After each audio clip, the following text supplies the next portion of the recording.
ETF index mutual funds నేర్చుకుని stock మార్కెట్లో రాణించాలనుకుంటున్నారా? వెంటనే ఈ నెంబర్కి కాల్ చేయండి. నమస్తే అమ్మా. నమస్తే అమ్మా. అమ్మ, మేడారం జాతర జరుగుతుంది కదా. అవునమ్మా. సమ్మక్క సారక్క జాతర అంటే అసలు ఎంత మంది జనాలో సంథింగ్ పవర్ఫుల్ ఏదో ఉంది అని అయితే అర్థమవుతుంది. బట్ ఏంటది? అండ్ గాథ కూడా ఉంది కదమ్మా, ఒకసారి ఆ గాథ కూడా ఒకసారి గుర్తు చేసుకుందాం. అమ్మా, ప్రపంచంలో అతి పెద్ద గిరిజన జాతరగా చెప్తారు. అది మాట వరుసకి చెప్పేదైనా ఆసియాలోకెల్లా పెద్ద గిరిజన జాతర అని చెప్పి రికార్డ్గా ఉంది. దాని గురించి కవరేజ్ కూడా చాలా ఛానల్స్, విదేశీ ఛానల్స్ చేశాయి. అది ఫారిన్ కంట్రీస్ కూడా అదే చాలా. ఈ గిరిజన జాతరకి భక్తితో వచ్చేవాళ్ళు దేశ విదేశాల నుంచి వచ్చేవాళ్ళు ఎంతమంది ఉంటారో, ఇక్కడ జరిగే విశేషాలు తెలుసుకుని తాము వాటిల్లో ప్రపంచానికి తెలియజెప్పాలని వచ్చే జర్నలిస్టులు కూడా చాలా మంది ఉంటారు. అంత అద్భుతమైనటువంటి జాతరగా దీని గురించి చెప్తారమ్మా. మొత్తం ఆసియాలో నెంబర్ 1, ప్రపంచంలో కూడా దీనికి మించింది లేదంటారు. ఇంకా దానికి సంబంధించినటువంటి లెక్కలు చూడాల్సినటువంటి అవసరం ఉంది. అంత పెద్ద జాతర. చిత్రం ఏమిటంటే ఈ జాతర 4 రోజులు 2 సంవత్సరాలకు ఒకసారి జరుగుతుంది. 4 రోజులు అయ్యాక అక్కడ ఏముండదు, ఏమీ ఉండదు. అంత హాయిగానే ఉంటుంది.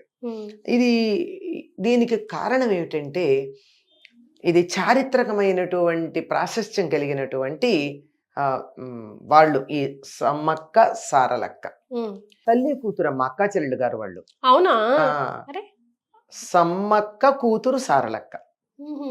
ఎలాగంటే మేడరాజు అని ఉన్నాడు తాడ్వాయి మండలంలో ఒక రాజు. ఇప్పుడు మనకి తాడ్వాయి మండలం, అప్పుడు ఆ పేరు కాదు. అప్పుడు ప్రతాపరుద్రుడు పరిపాలిస్తూ ఉండేవాడు 13వ శతాబ్దంలో. వీళ్ళు ఈ గిరిజనులందరూ కూడా ఆ చక్రవర్తికి పన్నులు కట్టేవారు, కప్పం కట్టేవారు. ఈ మేడారంలో ఉన్న రాజు పేరు మేడ దొర. మరి ఆయన పేరు మీద మేడారం అయిందో, ఆయన నిర్మాణం చేశాడో తెలియదు, కానీ ఆ గ్రామానికి మేడారం అని పేరు. వాళ్ళకి పిల్లలు లేరు. ఒక రోజున వీళ్ళ అడవికి వెళ్ళి వేటాడుకోవడమే కదా వీళ్ళ వృత్తి. అలా వెడితే ఒక గుట్ట మీద ఒక పిల్ల పులులు సింహాల మధ్య కనపడింది. ఆ అమ్మాయికి ఒక పాము ఇలా పడగ విప్పి ఆచ్ఛాదన చేసింది, గొడుగులాగా పట్టింది. ఆ పిల్లని చూసి ఈయన ఇలా అనంగానే అవన్నీ వెళ్ళిపోయినాయి. ఆ పిల్ల ఈయన తెచ్చుకున్నారు. ఇది మాఘ పూర్ణిమ, మాఘమాసంలో పౌర్ణమి రోజు. ఆ విధంగా అయ్యేటప్పటికి ఎప్పుడైతే ఆ అమ్మాయి ఎలా పుట్టిందో, ఎందుకుందో, దానిని క్రూర జంతువులు ఆ పిల్లని ఎందుకు రక్షించాయో, పాము ఎందుకు పడగబిప్పి రక్షణ ఇచ్చిందో ఎవరికీ తెలియలేదు. కానీ ఇటువంటి విశ్వాసాలు గిరిజనుల్లో చాలా ఉంటాయి. పైగా చిత్రం ఏమిటంటే వాళ్ళ విశ్వాసాలకు ఫలం కూడా ఉంటుంది. ఎందుకంటే వాళ్ళు 100కి 100 పాళ్ళు త్రికరణ శుద్ధిగా విశ్వసిస్తారు. మనం కూడా నమ్మినట్టుంటాం, నట్టే కదా. ఆ అమ్మాయి వీళ్ళ దగ్గరికి వచ్చింది. వాళ్ళ గిరిజన దేవతల యొక్క దేవత, కులదైవం సమ్మక్క. ఆ అమ్మవారే తమకి పిల్లలు లేరని దయతలిచి ఈ అమ్మాయిని ఇచ్చింది అని చెప్పి ఆ పిల్లకి సమ్మక్క అని పేరు పెట్టుకున్నారు. అందులో పౌర్ణమి అంటే చాలా ముఖ్యం కదమ్మా, చాలా ప్రధానమైనటువంటి రోజు అమ్మవారికి. కనుక అలా పెట్టుకున్నారు. ఆ అమ్మాయి వచ్చినప్పటి నుంచి ఆ ప్రాంతం అంతా చాలా గొప్పగా అభివృద్ధి చెందింది. పైగా ఆవిడ ముట్టుకుంటే ఆ చేత్తో ఏదన్నా ఇస్తే రోగాలు తగ్గడం, ఇట్లాంటివన్నీ కూడా కొన్ని మహత్తులు ఉన్నాయట. దైవం ఇచ్చినటువంటి బిడ్డగా పెంచుకున్నాడు. పెంచుకుంటూ తన మేనల్లుడికి ఇచ్చి పెళ్లి చేశాడు పడిగిద్దరాజు. మేనల్లుడు అల్లుడు. అప్పుడు ఈ అమ్మాయి కూతురే కదా, కూతురు గనకే మేనల్లుడికి ఇచ్చాడు. తర్వాత అతన్ని రాజుగా చేశాడు తమ ప్రాంతానికి. వీళ్ళంతా కోయ జాతికి చెందినటువంటి వాళ్ళు. అలా చేసిన తర్వాత బానే ఉంది. వీళ్ళకి 3 పిల్లలు కూడా పుట్టారు. సారలమ్మ, నాగులమ్మ, జంపన్న, 3. ఇలా ఉంటే అంతా బాగానే ఉంది. కానీ వీళ్ళు కూడా పెద్దవాళ్ళు అయ్యారు. ఈ సారలమ్మకు కూడా పెళ్లి చేశారు, గోవిందరాజులు అనేటటువంటి ఆయనకి ఇచ్చి. అంతా బాగానే ఉంది. ఈ లోపల కరువు వచ్చింది, వానలు పడకపోతే వీళ్ళు కప్పం కట్టలేకపోయారు. అప్పట్లో అదే కదా పద్ధతి, వ్యవసాయం మీద. లేకపోతే వీళ్ళకి వ్యవసాయం కూడా ఏముంది, అడవిలో ఉండే పళ్ళు తేనెలు అవి కదా తీసుకునేది. ప్రతాపరుద్రుడు కప్పం కట్టమని తన అధికారిని పంపిస్తే వీళ్ళు చెప్పారు, వాన పడలేదు గనక మేము ఈ సంవత్సరం కట్టలేము, మొత్తం కూడా ఇది తర్వాతది కూడా తర్వాత కడతాం అని. ఉమ్, కానీ ఈ వచ్చినటువంటి వ్యక్తి ఏం చేశాడు, మేము కట్టమన్నారు వాళ్ళు, ఉమ్. పైగా గిరిజనులు వాళ్ళు స్వతంత్ర రాజ్యంట, మీ దగ్గర మీ కింద సామంతులుగా ఉండమని చెప్పారు అని చెప్పాడు ఆయన. తప్పుడు ఇప్పుడు కూడా ఎప్పుడు కూడా చరిత్రలో జరిగినటువంటి ప్రధానమైన భయంకరమైన విషయాలన్నింటికీ కూడా ఇలాంటి చిన్న చిన్న అబద్ధాలే కారణం. ఉన్నది ఉన్నట్టు మాట్లాడితే పెద్ద తేడా రాదు. మరేమ్మా. అయిపోయింది, వెంటనే సైన్యాన్ని పంపించాడు. వాళ్ళకి రథాలు, గుర్రాలు, సైన్యం, ఆయుధాలు అన్నీ ఉన్నాయి. మరి వీళ్ళకేముంది? ఏమున్నాయి? కానీ వీళ్ళు కూడా ఉన్నంత వరకు చాలా వరకు సేకరించారు. ఆ యుద్ధంలో ముందుగా ఒక్కొక్కళ్ళు చనిపోయారు. సారలమ్మ, గోవిందరాజు, పడిగిద్దరాజు, అందరూ, నాగులమ్మ కూడా చనిపోయింది. ఆ, చనిపోతే తట్టుకోలేక జంపన్న వెళ్ళ కొడక వాగులో దూకేశాడు. ఉమ్, దాన్నే జంపన్న వాగు అనే పేరుతో చెప్తారు. ఉమ్, ఈవిడ ఎప్పుడూ కూడా పెళ్లికి ముందు ఏం చేసేదిటంటే, వెళ్ళి నేను అలా ఒంటరిగా ఉంటాను, గుట్ట మీద నన్ను వదిలిపెట్టమనేది, అక్కడికి వెళ్ళి కూర్చునేదిట. అప్పుడు ఒక చిన్న బావి కూడా తవ్వించారు ఆవిడ కోసం అక్కడ ఉండడానికి. సరే, వివాహం అయ్యాక గృహస్థ ధర్మాన్నే స్వీకరించింది. ఎప్పుడైతే అందరూ చనిపోయారో ఈవిడ బయలుదేరింది సమ్మక్క. ఉమ్, సమ్మక్క బయలుదేరి తాను యుద్ధం చేస్తూ ఉంటే, అసలు ఆవిడ యుద్ధం ముందు ఇంత వాహనాలు, సైన్యము, ఆయుధాలు ఉన్నవాళ్ళు తట్టుకోలేకపోయారు. ఆవిడ ఒక్కతే ఆదిపరాశక్తి. మరి దాంతో ఒకడు ఏం చేశాడంటే వెనక నుంచి వచ్చి వీప్ మీద పొడిచాడు. దాంతో ఆవిడికి చాలా బాధేసి పరిగెత్తుకుంటూ వెళ్ళిపోయింది. ఉమ్, ఎక్కడ తాను అందరికీ కనపడిందో అక్కడికి వెళ్ళింది. ఆ తర్వాత కనపడలా. చిన్న పిల్లగా ఏ ప్రాంతంలో కనపడిందో ఉమ్, అదే ప్రాంతంలోకి వెళ్ళిపోయి మాయమైపోయింది. అందరూ వెనకెళ్ళిన వాళ్ళు చూసుకుంటే ఉంది అక్కడ ఒక భరిణ ఉందంతే, కుంకం భరిణ. ఉమ్, అంటే అమ్మవారు తమకి కుంకం భరణని గుర్తుగా మిగిల్చి వెళ్ళింది అని వాళ్ళు నమ్ముతారు. ఉమ్, దాన్నే వాళ్ళు గద్దె మీద పెట్టి పూజించేది కూడా అదే. ఉమ్, ఇది జరిగింది కానీ ఈ సంగతి ప్రతాపరుద్రుడికి తర్వాత తెలిసింది. ఇది అసత్యం, ఉమ్, వీళ్ళు అబద్ధం ఆడారు. ఉమ్, ఆవిడికి ఒక కథ ప్రకారం ఏం చెప్తారంటే, కాకతీయుల దైవం కాకతి, ఉమ్, ఆవిడ అమ్మవారు వాళ్ళకి. కాకతే ఆయన కల్లో కనిపించింది అంటారు. తర్వాత మరి ఏదో కారణంగా తెలిసిందో, ఏది ఏమైనా తెలిసింది. ఉమ్, తెలిసి వచ్చి ఇక్కడ వీళ్ళందరికీ ఆయన క్షమాపణ చెప్పినట్టే ఈసారి కప్పం కట్టద్దని చెప్పాడు. ఇది చరిత్రలో కనపడుతున్నటువంటి విషయం. ఉమ్, చరిత్రలో ఉంది ఇది. ఉమ్. లోకులు చెప్పిన చిన్న చిన్న మార్పులతో ఇదే కథ ఉంది. అమ్మా. ఇది 800 సంవత్సరాల క్రితం జరిగింది. అక్కడి నుంచి ఈ సమ్మక్క, సారలక్క ఈ ఇద్దరిని కూడా తమ కులదైవాలుగా కోయలు భావించుకుంటూ ఉంటారు.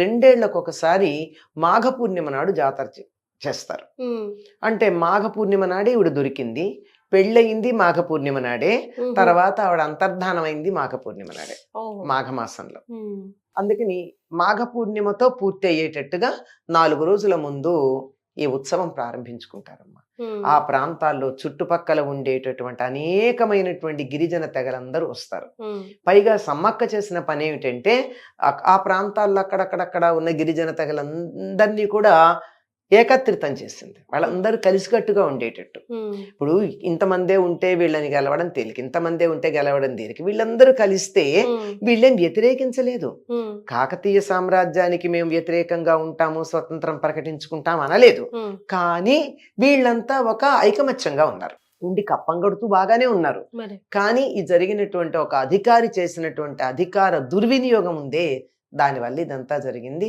అందుకని 2 సంవత్సరాలకు ఒకసారి ఇచ్చేస్తారమ్మా. ఈ చేసే చోట వాళ్ళకి బంగారం సమర్పించుకుంటారు. ఉమ్, బంగారం అంటే మంచి బెల్లం, బెల్లం. ఉమ్, ఇంత అని అనుకుంటారు, మొక్కుకుంటారు. మొక్కుకున్న వాళ్ళకి మొక్కుకున్న కోరిక 100కి 100 పాళ్ళు ఆ దేవతలకు మొక్కుకుంటే మాకు ఫలితం వచ్చింది అని చెప్తారు. ఉమ్, తప్పనిసరిగా జరుగుతూ ఉంటుంది. ఇది ముందుగా కన్నేపల్లి నుంచి సారళమ్మని తెస్తారు ముందు, ఉమ్, తర్వాత ఏమో ఈవిని తెస్తారు, మన సమ్మక్కని ఉమ్, తీసుకొచ్చి ఇక్కడ గద్దెల మీద పెడతారు. ఉమ్, ఆ 3వ రోజంతా వేడుక చేస్తారు. 4వ రోజు యాత్రతో, రథయాత్రతో, రథయాత్ర కాదు మామూలు యాత్రతో ముగింపు పూర్తవుతూ పలుకుతారు. ఉంటుంది. అందరూ కూడా అమ్మవారికి బంగారంతో పాటు ఒడి బియ్యం పోస్తారు, ఉమ్, సారెలు ఇచ్చుకుంటారు. ఇప్పటికి కూడా గద్దె ఉంటుంది అంతే, అంతే. అక్కడ ఏమీ ఉండదు. ఉమ్, కానీ దాని చుట్టూతా చిన్నది. ఈ మధ్య కాలంలో అందరికీ మన వాళ్ళకి పిచ్చి కదా, ఉమ్, ఏదో ముట్టుకుంటే వచ్చేస్తుంది, మా పాపం అంతా పోతుందని దాని చుట్టూతా కొంచెం కటకటాలు లాంటివి పెట్టారు. లోపలికి సమర్పించుకోవచ్చు, చక్కగా చలిమిడిస్తారు. ఇంటి ఆడబడుచుగా భావించుకుంటారు వాళ్ళిద్దరు. వాళ్ళకి చలిమిడి పెట్టడం, ఒడి బియ్యం పోయడం, అన్ని రకాల సమర్పణలు చేసుకోవడం ఉంటాయి. ఇది మనకి అర్థం చేసుకోవాల్సింది ఏమిటంటే ఈ ఇతివృత్తంలో ఈ దేశంలో గిరిజనులకు కూడా వాళ్ళకంటూ ఒక సంస్కృతి ఉంది. సెలబ్రేట్ చేసుకునే అవకాశం ఉంది. అందరూ వాళ్ళ సంస్కృతిని పాటిస్తూ సనాతన ధర్మంలో మేము భాగం అన్నారు. మేము విడిగా అనుకోలేదు, ఎవరికి వాళ్ళు ఇందులో ఒక భాగం. మేము మా అస్తిత్వాన్ని మేము నిలబెట్టుకుంటాం. చూడండి, పడిగిద్దరాజు పేరు రాదు, గోవిందరాజుల పేరు రాదు కదా. ఎవరి పేర్లు వింటున్నాం మనం? సమ్మక్క సారలక్కల పేర్లే వింటున్నాం. ఆడవాళ్ళని దేవతలుగా పూజించే సంస్కృతి ఉంది, శక్తి ఆరాధన ఉంది, గిరిజనులకు కూడా ఒక అస్తిత్వం ఉంది, వాళ్ళకు ఒక సంస్కృతి ఉంది. అందరూ వాళ్ళని గుర్తించారు. ఒకవేళ వాళ్ళకి ఏదన్నా హాని జరిగితే మహామహారాజుల యొక్క కులదైవాలు వాళ్ళకి చెప్తారు వాళ్ళని కూడా ఆదరించమని. ఇది ఈ దేశం సంస్కృతి అమ్మా. అలాగే మీరు చెప్పినట్టుగా బిలీఫ్, త్రికరణ శుద్ధితో నమ్మితే కూడా నమ్ముతారమ్మా. నమ్మకుండా వెళ్ళినా కూడా కొంత ఫలితం ఉందని అంటున్నారు, నేను విన్నాను. కానీ మిగిలినప్పుడు ఏం లేదు. కానీ ఇంకొక విశేషం ఏమిటంటే ఈ మధ్య కాలంలో ఒక పెద్ద ఆవిడ ఏ ఇంట్లో ఈవిడ పెరిగిందని చెప్తూ ఉంటారో ఆ ఇంటి మా ఇంట్లోనే అని చెప్తారు. అక్కడి నుంచో తీసుకొస్తారు, కన్నేపల్లిలో నుంచి ఒక కొమ్మలే తీసుకొస్తారు, చెట్టు కొమ్మలు. ఆవిడ చెప్తుంది ఏంటంటే సమ్మక్క ఇంకా జీవించే ఉంది, అంతర్ధానమైంది గాని ఆవిడ శరీరం దొరకలేదు, ఆవిడ ఇంకా ఉందని, తమని కాపాడుతూ ఉందని, అప్పుడప్పుడు కనపడుతూ ఉందని చెప్తారు. ఇంకొక మహాయోగి చెప్పినటువంటి మాట ఏమిటంటే ఈ ప్రాంతానికి చెందిన ఆయన, ఇది మనకి పైకి కనపడేటటువంటిదే గాని ఈ చిన్న గుట్ట ఎంతో ఉండదు, ఇది 4 అడుగు కొంచెం ఇంతే ఎత్తెక్కాలి అంతే కదా. దాని నుంచి ఇంకా పైకి వెడితే ఒక గుహలో ఒక పెద్ద శక్తిపీఠం ఉందని. మనకి 108 పైన శక్తిపీఠాలు ఉన్నాయి. ముందర 4 అంటారు, 18 అంటారు ప్రధానంగా, తర్వాత 108 అంటారు, 54 అంటారు. ఇట్లా ఒక్కొక్క ప్రాంతం ఒక విశ్వాసం ఉంది. వీటన్నిటితో పాటు ఇంకా అధికంగా కూడా ఉన్నటువంటి శక్తిపీఠాలు ఉన్నాయి. అందులో ఒకటి ఆ పైన ఇంకా పైకి వెడితే ఒక గుట్ట ఉందిట. ఆ గుట్ట గుహలో ఉంది. అది ఇప్పుడు వ్యక్తం కాదు. కొన్ని రోజులు అయిన తర్వాత అక్కడ ఉన్నటువంటి శక్తిపీఠం బయటపడుతుందని ఒక మహాయోగి చెప్పాడు. లేకపోతే అంత శక్తి లేకపోతే ఎలా ఆకర్షిస్తారు ఎంతమంది? నేను ప్రతి 2 years ఒకసారి వచ్చే ఈ జాతర కోసం ఎంతో మంది ఎదురు చూస్తారు, ఎన్నో మొక్కులు తీర్చుకుంటారు. మామూలుగా కూడా అప్పుడప్పుడు వెడతారు, అక్కడ ఏం లేకపోయినా కానీ వెళ్ళి అక్కడ ఒకసారి దర్శనం చేసుకుని ఇంట్లోనే అమ్మవారిని పెట్టుకుని బంగారం సమర్పించుకుని అందరికీ పంచుకుంటారు. వెళ్ళలేక కూడా రద్దీకి ఎప్పుడు మేము వెళ్దామన్నా అమ్మ రద్దీకి భయపడి ఆగిపోతున్నామమ్మా. కష్టం అమ్మా వెళ్ళడం. అందులోను మామూలుగా విడిగా వెళ్ళినప్పుడైతే వెళ్ళొచ్చు గాని ఆ మామూలుగా ఇప్పుడు కనుక వెళ్ళినట్టయితే జాతరలో వెళ్ళలేము.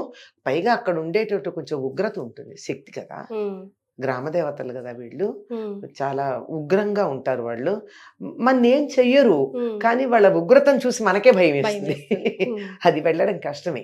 ఉత్తప్పుడు మేము కూడా మామూలు అప్పుడే వీళ్ళ దర్శనం చేసుకొచ్చాం. కూర్చొని అక్కడ సౌందర్యలహరి, లలితా సహస్రనామం పారాయణలు చేసి ఇవన్నీ ఎందుకు, మేము అది గ్రామదేవత కదా అన్నారు.